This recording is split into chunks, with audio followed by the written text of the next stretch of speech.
Namaskar, ladies and gentlemen. On behalf of the Publication Board Assam, I, Ipsita, would like to welcome you all to the panel discussion on Echoes from Bhutan, Sneak Peek into its Literature and Society, as part of the 3rd Brahmaputra Literary Festival 2019. The time allotted for this session is 1 hour and 15 minutes. Today's session's moderator is Rinzin Rinzin. He's a scholar in multiple fields. We have our panelists, Karma Phunso and Wang Mo. Karma Phunso is a Buddhist scholar who has written the first ever book on the history of Bhutan.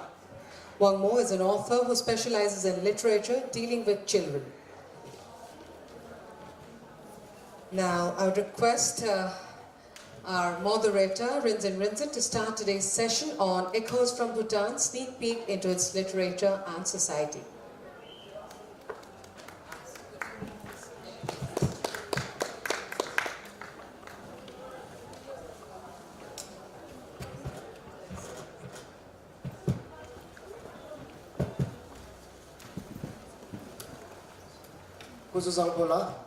Namaskar, good afternoon. I'm not very sure how much we can echo, but we will try our best because it's late afternoon and it's often very difficult to keep the audience awake. So the challenge, we have a big challenge to keep everybody awake. I personally am very happy to be in Guwahati. Thank you so much for having us here, Brahmaputra Literary Festival, because all the three of us come from Eastern Bhutan, just Assam's neighbor.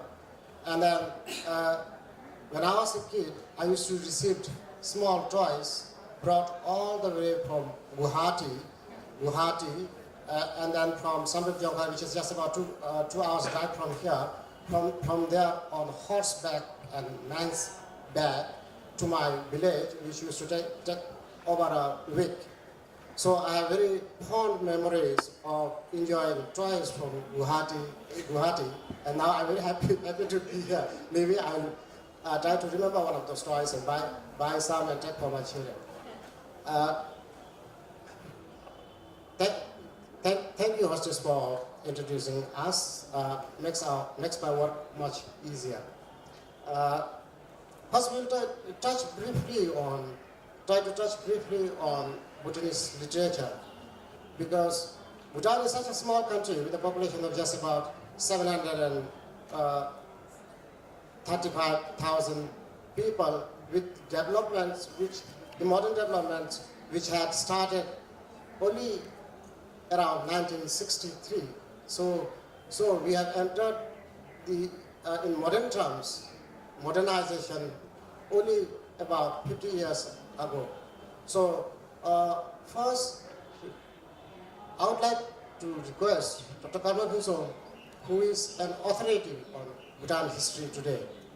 The book, The Most Authentic Bhutanese History, has been authored none other than by Dr. Karma Phunso. And today, as I already said, he is considered as the authority on Bhutanese Bhutan history. And he is also a thinker and a social worker. So, as a historian, I'm quite sure, I'm confident, I know that it is only apt that I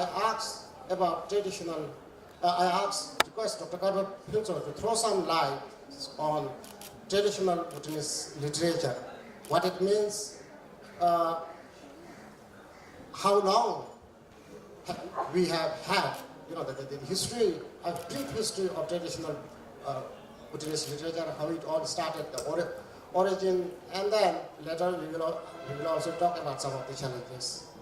Dr. Karma. Thank you very much, Dr. Rinzin. Good afternoon again.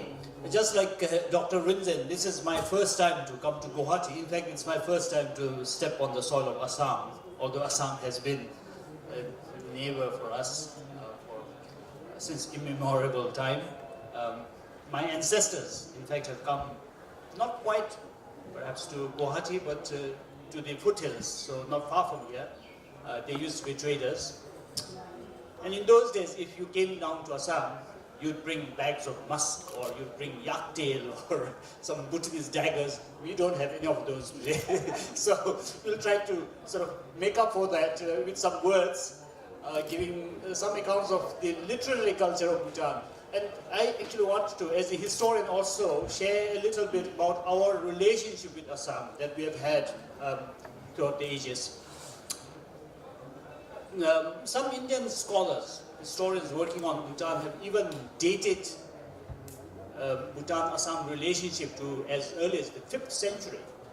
That's very early. It would be very difficult to substantiate the claims, but based on the history of Kashmir, Rajata Rangini, written by Kalhana, and there's an exhibition next door on Kashmir and Ladakh. Kalhana mentions a princess of Pragjyotisha, which is Guwahati in the old days.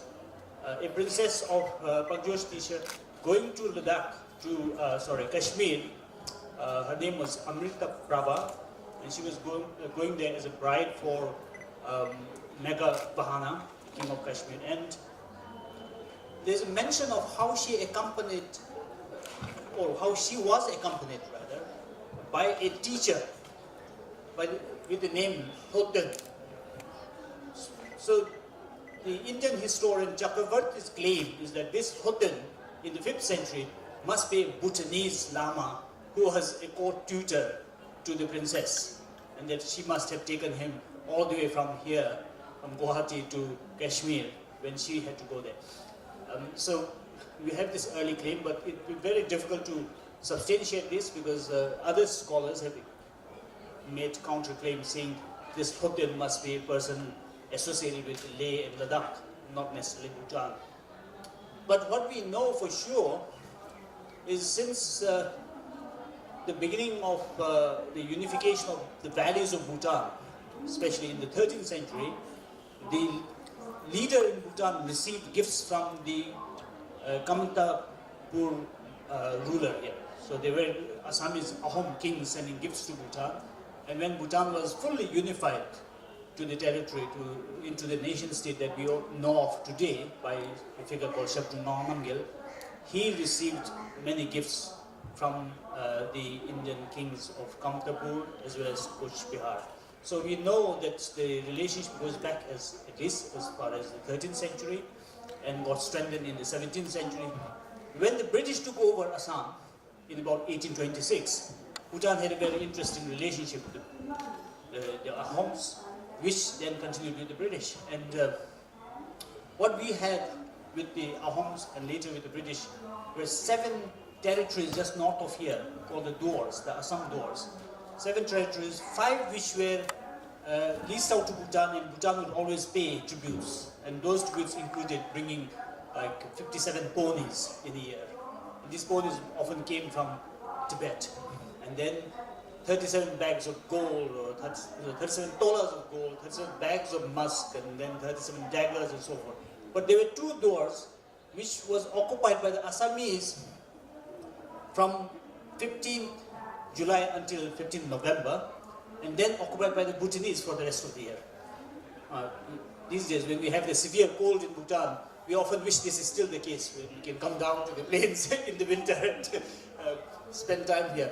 So anyway, we had this very interesting relationship with the Ahom rulers which continued with the British, but towards the end of the 19th century, because of the border problems, the British took over the Assam Dwars as well as the Bengal Dwars. So the current border we have in India was basically demarcated after our big battle with the British called the Dwar Wars. And in Bhutan we often say that the Bhutanese claimed the territory after rolling down a boulder along a slope, and wherever the boulder stopped was claimed to be Bhutan. The rest was given to British India. But whatever the case, we had a very old history, and I think there has to be more done for people of Assam and Bhutan to come together and unravel the past, the interesting, very intricate relationship we had them. And through this relationship, Bhutan also receives a great deal of literary influence. So if you talk about traditional Bhutanese literary culture that Dr. Rinzin wanted me to say a bit about, you have two different genres, you could say roughly. Bhutan was largely oral society until about 50 years ago. So much of our literature is in oral forms. I've spent the last 5 years trying to document the oral traditions, and it is massive in number of genres, like folk stories and songs and ballads, poems, jokes, and tongue twisters and curse words and all the kinds of oral literary forms that have been passed on for centuries. Now, what we have today, I think this is the case in Bhutan, and it's also to a large extent applicable here in India as well, is that we have this idea of this modern education system, sort of British Victorian legacy that we have adopted of going from pre-primary all the way to higher secondary and then to university. And that is seen as proper education. And what is produced through that, or in the medium of the languages we used in such mainstream education, we consider as literature. And we seem to overlook the richness of the pre-modern education systems, mostly based on apprenticeship, mostly based on oral transmissions. So ideas, practices, values, principles are all passed on orally, and there are as much education and literature as our modern written versions are. So that is one very big bulk of Bhutanese literature, and a vast range. And in fact, just this morning, as we were taking the flight from Paro, Dr. Rinzen's mother and sister came to drop us at the airport. And in course of the conversation, we talked about the Brahmaputra Festival